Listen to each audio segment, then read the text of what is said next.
Alright guys, I'm kind of late to the party, but unless you have been living under a rock, I'm sure you've heard by now that the Elder Scrolls Oblivion Remaster dropped today. There was rumors that it was going to drop about a week ago. Then of course we saw that they were going to do a reveal trailer today, and here we are. The reveal trailer was like, hey guys, guess what? The game's out, go get it, right?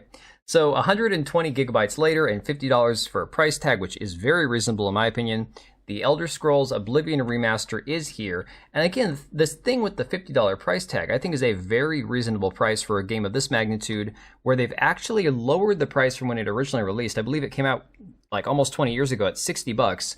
And so for those of us who haven't played this game, for $50, that's a very reasonable price when you see a lot of other similar games costing $60, $70, $80 nowadays.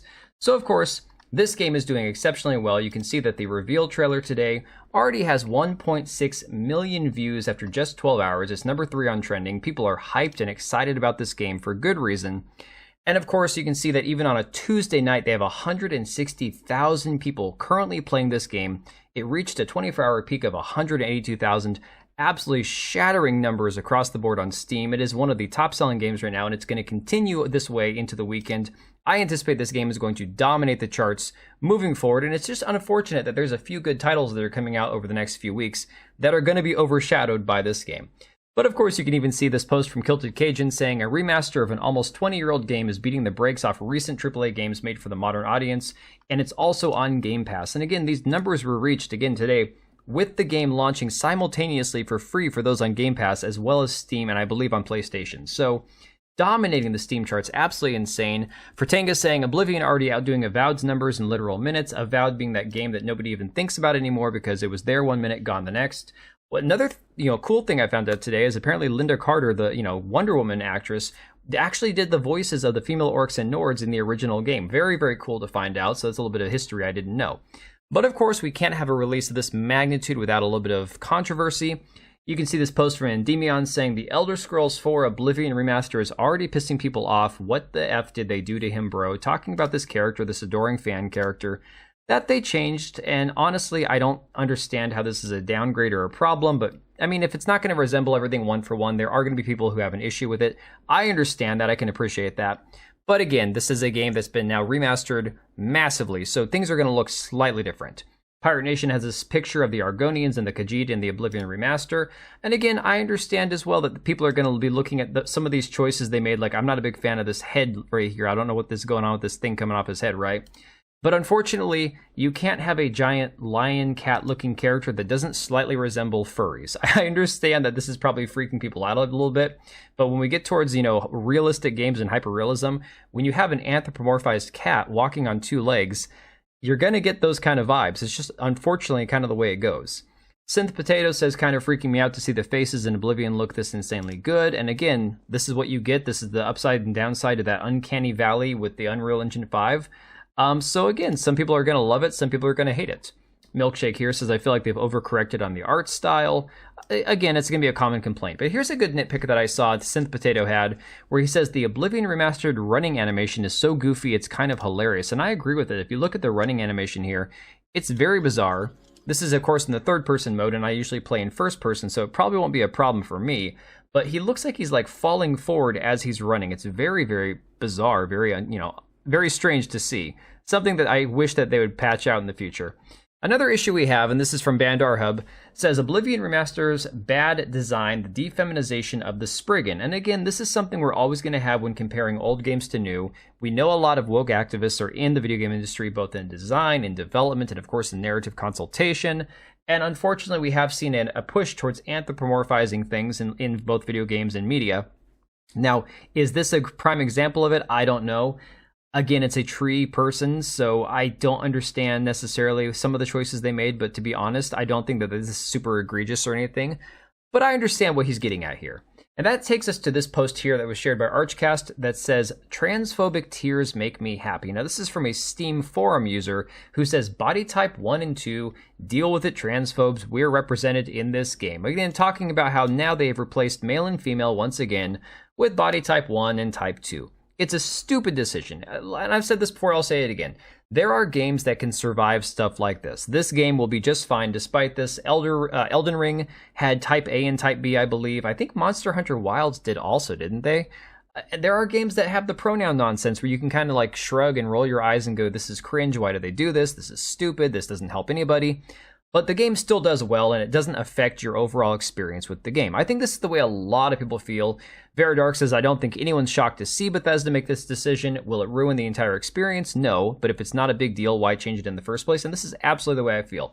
If there wasn't a problem with male and female, why change it? Christina Tasty says, I don't typically comment on body type nonsense because it helps no one, but Oblivion has a quest called the Siren's Deception that changes if you play as a female, but now you don't choose gender, you choose body type, so does the quest still exist, or did they change it? Which is a great question.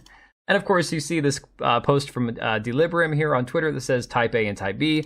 You can choose your avatar body type A or type B. There are no male and female.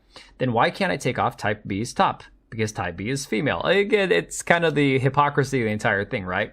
But I think Kilted Cajun is right about this, and this isn't intentionally to provoke my audience or anybody who's going to watch this video. I think that he has a point here, despite myself not enjoying them using the type 1 and type 2 or type A and B language. He says, when what many see as nonsense doesn't affect the gameplay and story, people will not care. As I've said many times to the point that I need to put on a t-shirt, make it fun first. Gamers will tolerate body type 1 and 2 and even dumb shit like pronouns when the game is good.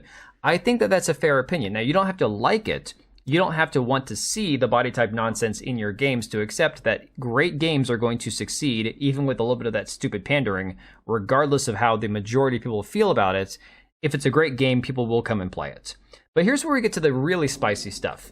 So Bethesda apparently does not have an official mod support for this game. This is going to be something moving forward where you have to use, third-party mods. And of course, this pissed a lot of people off.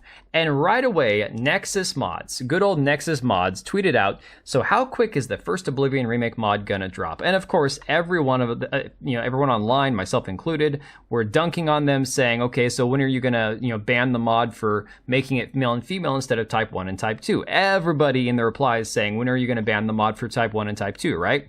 Sure enough, here we are today. Kata says, Nexus mods banned the gender mod in under 2 hours. You can't make this up, man. And just check it out. This mod used to exist right here. Classic body type, male and female. And then you can see not found. The mod you're looking for could not be found. Took 2 hours for them to say, you can't do this. But luckily, DEG Mods said message that creator to republish it on our end to benefit from censorship resistance. And they got back mentioning anyone can repost it with crediting. A different mod creator made the same mod and has published it here. Properly protected from censorship. And guys, I'll make sure to link the mod here down in the comments down below for you guys. And of course, Savvy says, if it's not a big deal, why can't it be modded? And Kata says, because it does matter to them. And that's the thing, guys. There's a thing with this industry where everyone's kind of gone with this stupid type 1, type 2, type A, type B crap. And we're probably a few years away from seeing it go away entirely.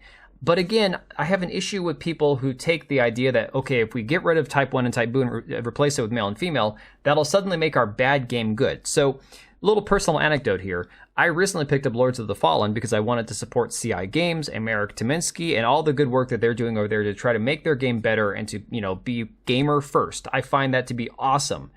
However, I played Lords of the Fallen, and just because it was male and female instead of type 1 and type 2, it didn't change my experience of the game, and my experience of the game was I didn't love it. Now, I'm going to play it some more. I only played it for a couple hours, but based on my experience with it, I wouldn't have cared less if it was type 1 and 2 or male and female. If I don't enjoy the game, that's a problem, first and foremost with the game itself. So that being said, guys, I'm going to check out this game. A lot of people have, and I think there's a lot of good stuff to be had here. Unfortunately, for a lot of people, this is going to turn off probably a sizable portion of the audience, and I understand it.